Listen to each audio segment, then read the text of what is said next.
A year or so ago, we won an award here at WCCS for our series on the officiating difficulties that we're having here in the PIAA, the Pennsylvania Interscholastic Athletic Association, finding officials to do games in basketball, volleyball, football, baseball, umpires, softball, all of those things getting more and more difficult. And one of the reasons the Pennsylvania Association of Broadcasters awarded us was because we pointed out in that series is that parents, according to officials, parents are just getting a little bit too abusive. So are the players, as a matter of fact. And we want to talk about that with Michael Fitch here this morning. He joins us from Dallas. Our conversation brought to you by Marcus & Mack, voted Best Personal Injury Law Firm in the Best of Indiana County contest.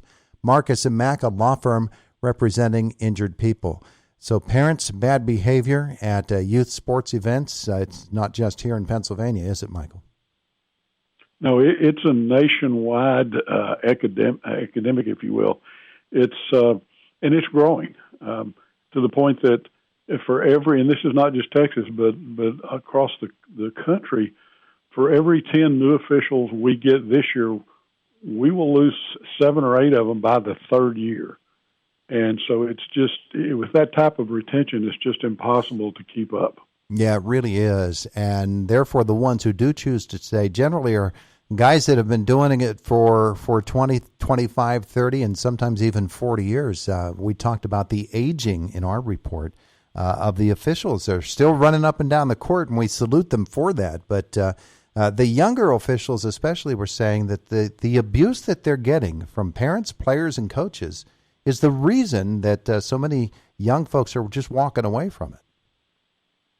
And that's exactly right. And we survey our members who don't return, and especially for, as you said, the first-year officials, the most common reason that they choose not to return on things that we can control is the excessive verbal abuse. And I'm talking about excessive. I mean, when you say, come on up, call it both ways, or they're holding every play, that's okay. That's part of the game.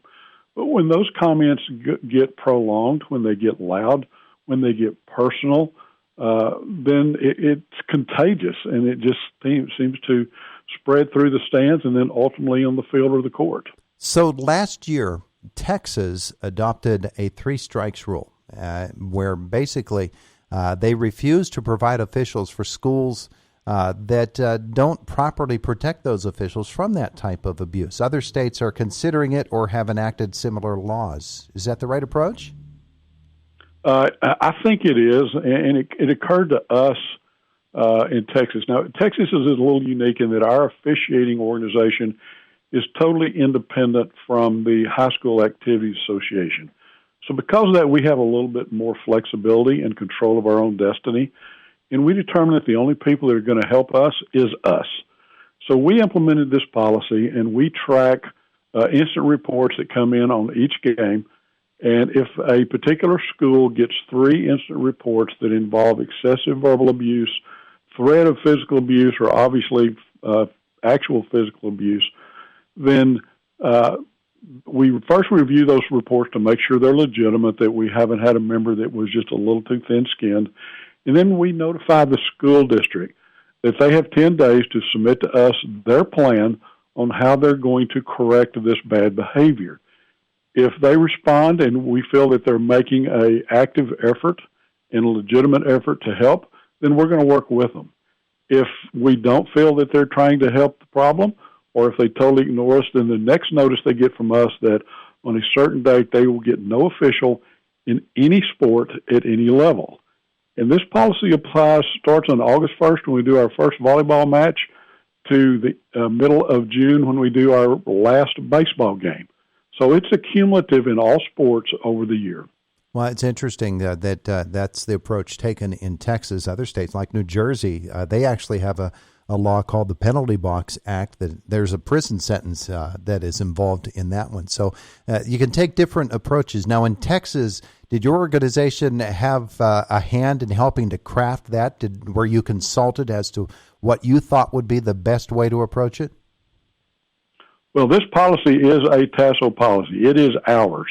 Now, the University Interscholastic League in Texas, which is the High School Activities Association, All of the Coaches Association and the Athletic Directors Association, they all support the plan, but it is our plan. Now, we also go through the legal process. We had a bill passed the last session, and in Texas, the legislature only meets every other year. They're currently in session, and we have another bill in front of the legislature this year. So we think that there's multiple ways to approach this. We can't put our fate in the hands of politicians. Sometimes we have to just take matters into our own hands. Yeah, well, the root of the problem is, of course, the people who are engaged in the misbehavior, and way too often it is parents who just can't control their own emotions. They're certainly setting the bad example for their children and for everyone around. And I'm sure you try every approach you can to diffuse any situation, and that includes preemptively going to parents' organizations and to schools themselves to see if we can't find a way to get these people under control. It becomes a very difficult situation, doesn't it? Yeah, yes, it does. And throughout Texas, we have 160 local chapters in our 7 different sports, and each of those chapters are willing and offered to go speak to booster clubs, to parents, just kind of explain to them what we do. And what we're trying to make people understand is that we're not creatures that crawl out under a rock and go, penalize their team. We are humans. We are doctors, nurses, construction workers, just everyday people. We're fathers and mothers and brothers and sisters, and so we're just people who love the sport and are trying to make it better for the youth of today. We believe that athletics can be an extension of the classroom, and in real life, kids are going to get knocked down once they graduate and get in the real world. They're going to have things that happen to them that are not right. Somebody, to the equivalency, made a bad call, but that's going to happen in the real world. So you just have to learn to deal with it, and that's what our kids are not learning today.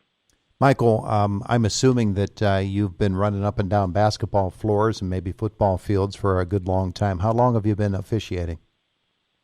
Well, I was a high school football official for 40 years. I started when I was still in college. I did baseball for several years. You mentioned basketball. I did basketball for almost 1 year. It did not take me long to realize that I am not cut out to be a basketball official and make the decision that the sport of basketball is better off if I'm not a part of it on the court. And I have a tremendous amount of respect for basketball officials because that is a tough sport to do. And, the parents and the court, the stands are right together. But I've been basically involved since I was a junior in college, and that has been a few years ago. And you have had, I'm sure, the opportunity to, and maybe it's a lamentable opportunity to interact with fans who have been a little bit out of hand. There really is no uniform way to approach them, is it? Everybody's different. Every situation is too. Well, it is. And our message to our officials, what we try to teach them is that we don't want our officials interacting directly with spectators. Really, nothing good is going to come out of that interaction. Every game should have a game administrator. That's required by the University Interscholastic League here in Texas. So we go to the game administrator, and hopefully if the game administrator is doing their job, they've already noticed the bad behavior and are taking corrective action. If they haven't, then we want our members to go to the game administrator. If you can't find the game administrator, the home team head coach, and say, you've got to deal with this, whatever it takes. And sometimes we'll stop a game and say, I'm sorry, we're not going to start this game until those stands are cleared. Now, those are extreme situations, but they're happening more and more. Man, and it is unfortunate. Well, we know that states are taking notice of it from their legislatures and government agencies and maybe their scholastic agencies as well. Texas has its approach. Here in Pennsylvania, our legislature has been monitoring but really hasn't taken any official actions. But if it becomes necessary, I'm sure they'll step in. Michael Fitch, thank you so much for visiting with us today. Thank you. And if I might just thank your station for doing the what you did on the problem, we really commend you for doing that, and thank you. We appreciate that very, very much. Have a wonderful day today. Thank you, sir. Bye-bye. Michael Fitch with us here this morning from Texas. So they notice the same problems that we do about officiating. And, well, it's not the officials that are the problem.